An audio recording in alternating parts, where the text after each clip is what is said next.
Hello, ഞാൻ വിസ്മയ, ഹെയിലിൻ ഹാപ്പിനെസ്സിലെ consultant സൈക്കോളജിസ്റ്റാണ്. നമ്മളിവിടെ discuss ചെയ്യാൻ പോകുന്ന ടോപ്പിക് കണ്ടക്ട് ഡിസോർഡറിനെ കുറിച്ചാണ്.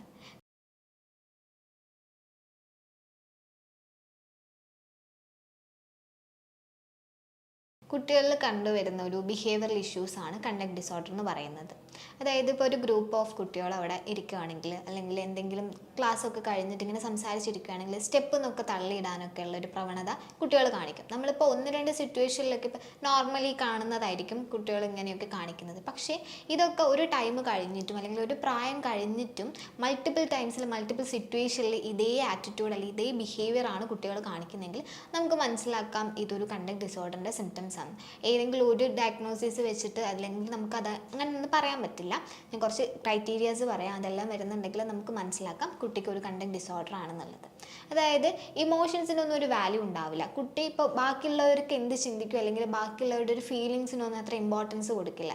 ഇപ്പോൾ ഒരാളോട് എന്തെങ്കിലും മോശമായിട്ട് സംസാരിക്കുക അല്ലെങ്കിൽ എന്തെങ്കിലും കാര്യം അവരുടെ അടുത്ത് പറഞ്ഞാൽ അത് അവർക്ക് ഹേർട്ട് ചെയ്യുമോ അല്ലെങ്കിൽ അവരെ എത്രത്തോളം അത് ഇമോഷണലി ഡൗൺ ആക്കുന്ന കാര്യമാണെന്നൊന്നും മനസ്സിലാക്കാതെയായിരിക്കും ഇവർ പെരുമാറുക. ഇപ്പോഴും ബാക്കിയുള്ളവരെ പരിഹസിക്കാനും കളിയാക്കാനൊക്കെ ഭയങ്കര ഇഷ്ടമായിരിക്കും. അതിൽ ഭയങ്കര ഒരു ആനന്ദം കണ്ടെത്തുന്നവരായിരിക്കും കണ്ടക്ട് ഡിസോർഡറുള്ള കുട്ടികൾ എന്ന് പറഞ്ഞാൽ.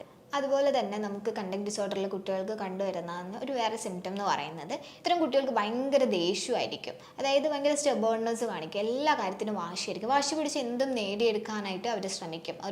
ഇത്തരം വാശി കാണിച്ചാൽ അതെനിക്ക് കിട്ടും എന്നുള്ളൊരു സ്റ്റേജിൽ എത്തുന്ന സമയത്ത് പിന്നെ എല്ലായ്പ്പോഴും ആ ഒരു വാശി കുട്ടികൾ കാണിക്കാനായിട്ട് ശ്രമിക്കും.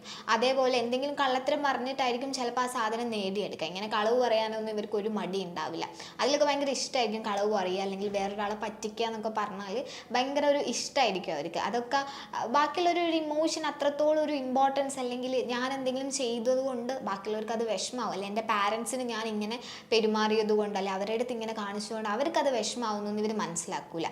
ഇവർക്കെല്ലാം അവരുടേതായ ഒരു രീതിയിലായിരിക്കും പോകുന്നത്. അങ്ങനെ വേറൊരാളുടെ ഇമോഷൻ അങ്ങനെ ഒരു എമ്പതൈസ് ചെയ്യാനും സിമ്പതി അങ്ങനത്തെ കാര്യങ്ങളൊന്നും ഉണ്ടാവില്ല. ഒരാൾക്ക് വേദനിക്കുന്നുണ്ടെങ്കിൽ മുന്നിൽ നിന്ന് നമ്മുടെ അടുത്ത് സങ്കടം പറയുകയാണെങ്കിൽ കരയുകയാണെങ്കിൽ അതിനൊക്കെ നിസ്സാരമായിട്ട് തള്ളിക്കളയാനേ ശ്രമിക്കുള്ളൂ. അത് അത്രത്തോളം ഡീപ്പിലുള്ളൊരു കാര്യമാണെന്നൊന്നും അത് മനസ്സിലാക്കാനൊന്നും ഇവർ ശ്രമിക്കില്ല. ജസ്റ്റ് അത് കേട്ടു അവിടുന്ന് പോകുകയെന്നല്ലാതെ അവർക്ക് വേണ്ടിയിട്ടൊന്നും സംസാരിക്കാനോ അവരുടെ സൈഡിൽ നിന്ന് ചിന്തിക്കാനൊന്നും ശ്രമിക്കില്ല കുട്ടികൾ. ഇപ്പോൾ ഒരു ഫ്രണ്ടാണ് അടുത്ത് വന്ന് കൂടെ പഠിക്കുന്ന ഒരു കുട്ടി എന്തെങ്കിലും കാര്യം പറഞ്ഞാൽ പോലും അത് കേട്ട് അവിടെ ഇടുക എന്നല്ലാതെ അതിൻ്റെ അപ്പുറത്തേക്ക് അവർക്കൊരു സപ്പോർട്ട് കൊടുക്കാനൊന്നും നിൽക്കില്ല. ചിലപ്പോൾ പറഞ്ഞ് പരിഹസിക്കാനോ അല്ലെങ്കിൽ കളിയാക്കാനേ ശ്രമിക്കും. നല്ല രീതിയിലുള്ളൊരു പരിഹാസം ഇവർ ബാക്കിയുള്ളവർക്കൊക്കെ കൊടുക്കും, നല്ലോണം കളിയാക്കാനായിട്ട് ശ്രമിക്കും. അതൊക്കെ ഭയങ്കര ഇഷ്ടമായിരിക്കും. അപ്പം തന്നെ എല്ലാ കാര്യത്തിലും അവർ ഈ ഒരു ആറ്റിറ്റ്യൂഡ് കാണിച്ചുകൊണ്ട് തന്നെ ഇരിക്കും കുട്ടികൾ. പ്രധാനമായിട്ട് നമുക്ക് കണ്ടുവരാം, ഇപ്പം ക്ലാസ് റൂമിലൊക്കെ ആണെങ്കിൽ ഇപ്പം അടുത്തിരിക്കുന്ന ഒരു ഫ്രണ്ടിൻ്റെ ബാഗിൽ നിന്ന് എന്തെങ്കിലും കാര്യമൊക്കെ എടുത്ത് ഇയാളുടെ ബാഗിൽ വെക്കും. ഇപ്പോൾ വീട്ടിലെത്തിയ സമയത്ത് ഇപ്പോൾ അമ്മ ചോദിക്കുകയാണെങ്കിൽ പോലും ഇതിപ്പോൾ എൻ്റെ തന്നെയാണെന്ന് പറയാനേ ശ്രമിക്കും. അല്ലെങ്കിൽ ഞാൻ എടുത്തതാണ് അല്ലെങ്കിൽ അറിയാതെ എൻ്റെ ബാഗിൽ ആ കുട്ടി ഇട്ടതാണെന്ന് പോലും പറയില്ല. ചിലപ്പോൾ സത്യം പറഞ്ഞാൽ അവിടെ ഒന്നും സംഭവിക്കുന്നുണ്ടാവില്ല. ഇപ്പോൾ അങ്ങനത്തെ സിറ്റുവേഷൻ ആണെങ്കിൽ പോലും ഇവർ സത്യം പറയാൻ മടിക്കില്ല. പിന്നെ ഇതുപോലെ മോഷണമൊക്കെ നല്ല രീതിയിൽ കാണും. ഇപ്പോൾ വീട്ടിൽ നിന്ന് കത്തിയാണെങ്കിലും അതെടുത്ത് ബാഗിലിട്ട് സ്കൂൾ കൊണ്ടുപോകാനായിട്ട് ശ്രമിക്കും. ഇപ്പോൾ ക്ലാസ് റൂമിൽ കുട്ടികൾ തമ്മിൽ എന്തെങ്കിലും വഴക്കൊക്കെ ഉണ്ടെങ്കിൽ ആ ഒരു ദേഷ്യം തീർക്കാനായിട്ട് ബാഗിൽ കത്തി അല്ലെങ്കിൽ ബ്ലേഡ് അതുപോലെയുള്ള സാധനങ്ങൾ എന്തെങ്കിലും ബാഗിൽ ഒളിപ്പിച്ച് വെച്ച് കൊണ്ടുപോകാൻ ശ്രമിക്കും. ഇപ്പോൾ ടീച്ചർ അത് പിടിച്ച് ചോദിച്ചാൽ പോലും സമ്മതിക്കില്ല, ഞാനത് എടുത്തു കൊണ്ടുവന്നതാണ് എന്നൊന്നും സമ്മതിക്കില്ല. അത് അറിയാതെ വന്നത് അല്ലെങ്കിൽ വേറെ ആരോ ബാഗിൽ അത് ഇട്ടത് എന്ന് പറയാൻ ഇവർ തയ്യാറാവുള്ളൂ. അല്ലാതെ സ്വന്തം തെറ്റ് ഏറ്റു പറയാനൊന്നും എത്ര നമ്മൾ നിർബന്ധിച്ചാൽ എത്ര ഒരു പണിഷ്മെൻറ്റ് അവർക്ക് കൊടുത്താലും അവരതിനത്രത്തോളം വില്ലിങ് ആവണമെന്നില്ല. അത് അയാളുടെ ഒരു ബിഹേവിയറൽ ഇഷ്യൂ ആണ്. ആൾ അത്രത്തോളം അറിയുന്നില്ല ഇത് എൻ്റെ ഒരു കുഴപ്പമാണെന്ന് കുട്ടികൾക്ക് മനസ്സിലാക്കാൻ പറ്റുന്നില്ല. അവരിലുള്ളൊരു ഡിസോർഡർ ആണ് ആക്ച്വലി ഇത്. നമ്മളിപ്പോൾ ഒരു പരിധി കഴിയുമ്പോൾ അത് മാറും, പ്രായത്തിൻ്റെ ആണെന്ന് പറഞ്ഞിട്ട് ചെറിയ ചെറിയ കാര്യങ്ങളൊക്കെ കാണുമ്പോൾ തള്ളിക്കളയും. പക്ഷേ നമ്മൾ ഒരുപാട് ഇങ്ങനത്തെ കാര്യങ്ങൾ കുട്ടികൾ കാണുന്നുണ്ട്. ഒരു 8 വയസ്സ് മുതൽ അതൊരു 16 വയസ്സ് വരെ കുട്ടികൾക്ക് ഇത്തരം കാര്യങ്ങൾ പല സിറ്റുവേഷനിലും വയസ്സ് കൂടുന്നതിനനുസരിച്ച് അതിൻ്റെ ഇൻറ്റൻസിറ്റിയും കൂടുകയാണെങ്കിൽ നമുക്ക് മനസ്സിലാക്കാം കുട്ടിക്ക് ഒരു കണ്ടക്ട് ഡിസോർഡർ ആണെന്ന്. അത് നമ്മൾ മൈൻഡ് ചെയ്യാതെ അങ്ങനെ വിട്ടാൽ അത് ഭാവിയിൽ ഒരു ആൻറ്റി സോഷ്യൽ പേഴ്സണാലിറ്റി ഡിസോർഡറിലേക്കൊക്കെ ലീഡ് ചെയ്യാനുള്ള ചാൻസ് ഉണ്ട്. കാരണം ഇപ്പോൾ സമൂഹത്തിൽ കണ്ടുവരുന്ന ഒരുപാട് അക്രമങ്ങളാണെങ്കിലും ഈ കുട്ടികൾക്ക് ഉണ്ടാകുന്ന ഈ കണ്ടക്ട് ഡിസോർഡർ നമ്മൾ ആ ഒരു ടൈമിൽ ട്രീറ്റ് ചെയ്യാതെ അത് വേണ്ട വിധത്തിൽ അതിനൊരു പാരൻസ് ഒന്നും ഒരു കെയർ കൊടുക്കാതെ സ്കൂളിൽ നിന്നാണെങ്കിൽ ടീച്ചേഴ്സ് പോലും അത് മൈൻഡ് ചെയ്യാതെ ഇടുന്ന സമയത്ത് കുട്ടികളാണെങ്കിൽ ആ ഒരു ഗ്യാങ് ഇപ്പോൾ പ്രധാനമായിട്ട് ഇവരെന്ന് പറഞ്ഞാൽ അവരുടെ ഒരു ക്യാരക്ടറുള്ള കുട്ടികളായിട്ടായിരിക്കും കൂടുതൽ കമ്പനി ഉണ്ടാവുക.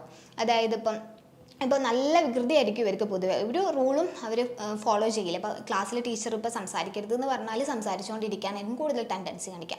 അതുപോലെ തന്നെ വീട്ടിലിപ്പം ഇപ്പോൾ സ്കൂൾ പറഞ്ഞേക്കുന്ന സമയത്താണെങ്കിൽ വെൽ ഡ്രസ്ഡ് ആയിട്ട് പോകാൻ പറഞ്ഞാൽ അത് ചെയ്യില്ല, അതിന് നേരെ എഗെയിൻസ്റ്റ് ആയിട്ടായിരിക്കും ചെയ്യുക. അതുപോലെ പല സിറ്റുവേഷനിലും ഇവർ റൂൾസ് ഒന്നും പാലിക്കാതെ ആയിരിക്കും പോവുക. അപ്പോൾ ക്ലാസ് റൂമിലാണെങ്കിൽ ഭയങ്കര ഡിസ്റ്റർബൻസ് ആയിരിക്കും ഉണ്ടാക്കുക, ഒന്നും അനുസരിക്കുക, അങ്ങനത്തെ ഒരു കാര്യങ്ങളും അവർ ഫോളോ ചെയ്യില്ല. അതുപോലെ തന്നെ നമുക്ക് ഈ കണ്ടന്റ് ഡിസോർഡറുള്ള കുട്ടികൾ കാണുന്നതാണ്, ഇവർ മെയിനായിട്ടും കമ്പനി കൂടുക, ഇവരെ അതേ സ്വഭാവമുള്ള കാറ്റഗറിയിലെ കുട്ടികളായിരിക്കും. ഇപ്പോൾ ക്ലാസ്സിൽ ചിലപ്പോൾ ഇവർക്ക് നല്ല ഫ്രണ്ട്സ് ഉണ്ടാവും, ചിലപ്പോൾ വീടിൻ്റെ അടുത്തൊക്കെ നല്ല കുട്ടികളൊക്കെ ഇവരെ അടുത്ത് എല്ലാ റൂൾസും ഫോളോ ചെയ്യുന്ന നല്ല രീതിയിൽ പോകുന്ന കുട്ടികളുണ്ടെങ്കിൽ ഇവരെപ്പോഴും ഇവർക്ക് ഒരു ആപ്റ്റായിട്ട് തോന്നുന്നത് കുറച്ചിങ്ങനെ വികൃതിയൊക്കെ കാണിക്കുന്നത്, ഭയങ്കര ഹൈപ്പറായിട്ടുള്ള, അതുപോലെ ഇവരെ പോലെ എന്താ പറയുക ബാക്കിയുള്ളവരെ കുറച്ചൊന്ന് പരിഹസിക്കുകയും കളിയാക്കുകയും കുറച്ചൊക്കെ ഒരു കള്ളത്തരം കാണിക്കുകയും അങ്ങനത്തെ ഒരു ടൈപ്പ് കുട്ടികളായിരിക്കും. ചിലപ്പോൾ ഇവരെ ക്ലാസ്സിൽ അങ്ങനെ ഇല്ലെങ്കിൽ സീനിയേഴ്സ് ആണെങ്കിലോ റോഡ് സൈഡിലൊക്കെ അങ്ങനെ ആരെങ്കിലുമൊക്കെ ഇവരുടെ അടുത്ത് കമ്പനി കൂടാൻ വരുമ്പോൾ അല്ലെങ്കിൽ ഇവരങ്ങോട്ട് കമ്പനി ആവാനുള്ളൊരു ടെൻഡൻസി കൂടുതലാണ്. പിന്നെ അവരുടെ കൂടെ കൂടി കുറച്ചും കൂടെ ആ ഒരു ബിഹേവിയർ വഷളാവാനേ ചാൻസ് ഉള്ളൂ. അതുകൊണ്ട് തന്നെ ഇവർക്ക് ഒരു ആൻറ്റി സോഷ്യൽ പേഴ്സണാലിറ്റി ഡിസോർഡർ ഒക്കെ ഉണ്ടാവാനുള്ള ചാൻസ് വളരെ കൂടുതലാണ്. കാരണം നമ്മൾ വീട്ടിൽ നിന്ന് ശ്രദ്ധിക്കുന്നില്ല, ക്ലാസ് റൂമിൽ നിന്ന് ശ്രദ്ധിക്കുന്നില്ല, ടീച്ചർ അത്രത്തോളം കെയർ കൊടുക്കുന്നില്ല. ആ സമയത്ത് കുട്ടികളുടെ ഒരു ഗ്യാങ് എന്ന് പറഞ്ഞാൽ ഈ ഒരു ഗ്രൂപ്പ് ഓഫ് കുട്ടികളുടെ കൂടെ ആയിരിക്കും. അപ്പോൾ അവർ വീണ്ടും വീണ്ടും ആ ഒരു ബിഹേവിയർ വളർത്തിയെടുക്കുകയാണ് ചെയ്യുന്നത്.